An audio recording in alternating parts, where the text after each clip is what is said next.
Just in time to bring in spring, we have a new act and a new agent to introduce into the rankings of our tier list.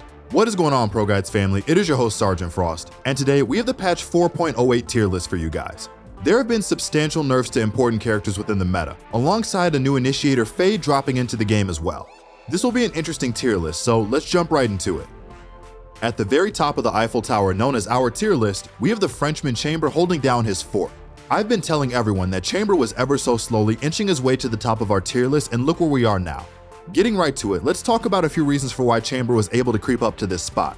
First and most importantly, Chamber's mobility with his TPs makes him not only mobile, but elusive as well, because it allows him to play aggressively without getting punished, and it allows him to rotate quickly too. His ultimate is without a doubt the best sniper in Valorant and one of the best overall guns in the game. And to round it out, he is the best trips for watching flanks, and he has a more powerful version of a sheriff in his kit too. Considering Chamber has not gotten any significant nerfs since his release, he will continue to stay at the top of the S tier simply because he does so much with not many downsides. Okay, fasten your seatbelts, JETT mains. JETT is still an S tier for now, as we figure out as a community if she deserves to still be the very best overall duelist or not. If you have seen recent clips of JETT players getting aces or highlight reel plays, you would know that JETT's dash isn't fully nerfed. JETT getting a first kill counts towards her dash refresh, which means if she plays smart and calculated, all she needs is a single kill to get another dash reset quickly. We can't confirm if this change was intended by the devs or if it's an unintentional bug. If this is an intended change, JETT will be a little bit more powerful despite her dash nerf. Outside of her dash change antics, she is still a formidable duelist who can take over a game in the right hands. JETT mains are lethal both on attack and defense no matter if she has an AWP in her hands, and because of that simple fact, she still deserves a spot high on our tier list. Closing out the S tier this week is Viper. Viper is moving back into the S tier this patch because her value is still much higher than the community perceives. Even though she isn't meta on every map, Viper deserves a spot in the S tier. Viper has proven that she is still indispensable on maps that she's strong on despite nerfs. Her wall is still a necessary tool on maps like Breeze, Icebox, and Fracture, where normal smokes don't block vision adequately enough. Her ult is quite overpowered with little counterplay. When you consider that Sova's drone got nerfed, this only makes it harder to counter her ultimate. But maybe Fade's addition could change that in the future, but it's hard to say right now. The only issue Viper has after her nerfs to her gas is that her options aren't as good as before, where she could easily double up on defending a spot with both a wall and a smoke. She just uses wall instead of smoke now in most cases. Despite those nerfs, a trained and experienced Viper is still a scary sight to see and an even scarier opponent to fight, and that's why she's back in the S tier. For the first time in a very long time, Sova is slipping into A tier. While getting a nerf to one of his best abilities did not completely do him in, gaining some new formidable competition within that very same patch surely might do the trick. Right now, it's too early to call if Fade has the potential to outright be better than Sova as the best info gathering agent in the game. But regardless of Fade, Sova did receive substantial nerfs to his drone to reduce its effectiveness, that being it can't clear as much as it used to, it has less HP and it pings less. On top of that, he lost some damage to his shock darts in the process. Sova is far from being down bad in the meta, but these nerfs and Fade's presence in the meta will be felt sooner rather than later for our Russian hunter. Now let's move on to Agent 19, Fade. Where do we start with this agent? Fade has a lot of upside and not many negative attributes about her yet. Air quotes around the yet. Some pros recently have stated that it feels like her kit is a bit overloaded, and that's mainly due to her having a lot of upfront CC on top of being able to gather mass amounts of info on a local level quickly. From our day one interactions of playing with and against her in our games, she seems like a very hard agent to deal with, and she has a lot of interesting tools to execute sites or gain information with. When you look at her abilities in practice, her ultimate is literally a free site take that you can't stop. A few things to note is that some agents might pair up really well with Fade, like Breach or KO for example. Having agents with CC to lock up enemies while Fade scans and tracks them could lead to some scary attacker-sided comps that steamroll defenses simply by finding out where they are quickly. If you guys want to learn more about Fade, be on the lookout for our only Fade guide you'll ever need coming out soon.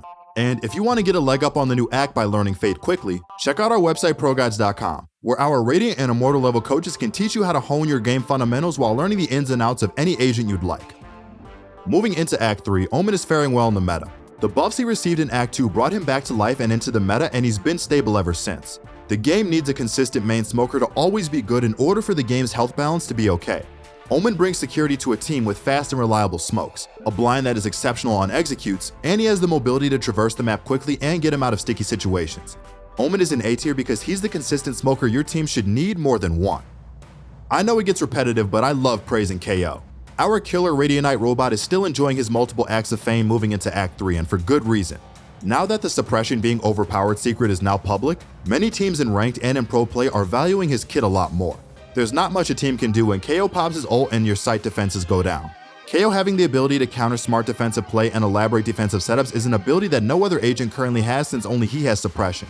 This makes KO a high value agent in the meta because his resources can allow you to hard outplay teams when attacking in ways that other agents are physically not capable of doing. Oh, and did we mention he also has one of the best flashes and mollies as well? After the hype around his stim beacon buff died down and it received a nerf, Brim went back down in pick rate a little bit, but he's still a very good smoker. Brim is not a priority pick over OMEN or Viper on her good maps at the moment. But outside of his adjacent competition, Brim's kit is great for teams that want to execute hard on attack. His beacon, long-lasting smokes, and molly are all good tools that he can utilize on attack to help take sites hard and get the job done for his team. A side note for Brim regarding the new agent: if Fade proves to be a top meta agent, then Brimstone might be really strong for fast executes off Fade's info and CC, all while his ultimate can be used to punish locations where Fade reveals enemies. Yoru is proving himself to be a top-tier duelist in the rank meta.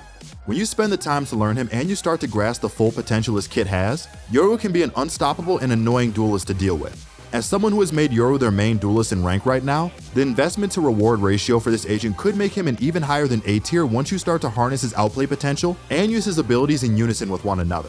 Yoru can make an even bigger name for himself if pro players start using him in more pro matches, but we will have to wait and see. Rey seems like she's becoming more than just a pocket pick of some players in the meta. Rey is a legit duelist that has speed, firepower, and scouting abilities to elevate any attacking team's site executes. Rey's kit does pack a punch with all the AoE damage she possesses, which makes her a viable duelist on defense as well. Right now, her niche seems to be smaller-ish maps such as Bind, Ascent, and Split, where she can get the most bang for her buck with her explosives. Rey is a good agent that every duelist main should learn, as she has a low skill floor and a high skill ceiling. KILLJOY is still in B tier for the time being. She's not a bad sentinel by any means, especially when the player playing her is knowledgeable of how she works. She's just not a high enough priority pick over Chamber to be the #1 sentinel right now. Despite Chamber taking her spotlight, there are still positives to her kit for teams such as her lockdown, her sight denial setups, and her flank watch capabilities on attack. KILLJOY is a great pick that still functions well in the episode 4 meta. You just need to put the time in to learn how to squeeze every ounce of value out of her kit in order for her to be worth it over other sentinels. SKYE is further down in B tier this week because she's being left by the wayside in the meta. Her synergies aren't as strong with the current meta agents compared to other initiators like KO. Both Sova and Fade seem to outclass her in value in most cases when it comes to initiating and gathering info. But SKYE at least has the attribute of being a good semi-duelist. She could use some changes or tweaks in the future to make her more intuitive, but it is impressive that she gets changed right now. Even with new changes and buffs, Neon is still in B tier for the time being. Teams like Optic showed us at Iceland what Neon's ceiling is as an agent. She has the speed to beat spawn timings and rotate as fast as a plane, she has 2 stuns that can be used to clear out corners and make her entry path safer, and her ultimate is a nice CQC tool to clear out tight areas quickly. Neon does really well on bigger maps that give her room to run like Breeze, Haven, and Fracture for example. Soon enough, Neon will get her day in the sun, so right now is a great time to give her a chance and learn her. Breach is faring well in the meta right now. He used to be bad because many players did not know how to utilize his kit on certain maps. But now that he has a few niche maps that he's known for, such as Fracture and Haven for example, more players are open to trying him out and seeing what his kit brings to a team. Other initiators do offer more than he does with more unique utility than just straight up CC and flashes, which is why he's not a high priority pick and in the B tier. Breach could be strong when paired with Fade, as his CC should work well with her in-game spotting abilities, but we will have to wait and see. Sage is a serviceable sentinel with good upfront value in her kit. Her main problem is when her utility is done, she really offers nothing worthwhile to help out her team. If her wall gets broken instantly or if players choose to just run through her slows, Sage does not have other reliable tools to help her defend herself or a bomb site. This is the main reason for why she's so low in the B tier. Yes, her heal and her res is nice in solo queue because it fixes your team's mistakes, but when she's not healing or reviving someone, she needs to bring something else to a team. And outside of her wall and slow, which can be worked around, she doesn't have any game-changing tools like the other sentinels have to help her out in game. Rounding out the B tier this patch is CYPHER. With KO's high pick rate in the meta, CYPHER's kit doesn't hold up like it used to. His abilities can be strong when placed and used well, but if KO can counter him with one knife and then his abilities get revealed and destroyed, his value goes out the window. If you aren't a CYPHER main already, you will get much better and consistent use out of any of the other sentinels, especially when you consider how easy KILLJOY is to use and get decent value out of. Now let's close it out with the C tier. Despite what many people think, there are still a decent amount of people in ranked who continue to pick ASTRA. The reason she's being picked isn't because of what you think. Many players are picking her as a CC bot first and a smoker second. On some maps like Split and Ascent that have very tight choke points that lead into bomb sites, Astra's Stun and Sucks work really well for staving off pushes and ruining attacking teams' plans. She still has the power to smoke, even though you probably prefer an Omen, Brim, or even Viper over her. But when you prioritize using her CC and wall first and her smoke second, Astra functions decently well as a sentinel, but she is still an overall C-tier agent after her nerfs. We hate seeing Reyna down here, but it is what it is at this point for Reyna as a primary duelist. She doesn't have tools that make her worth being picked over the other meta duelists.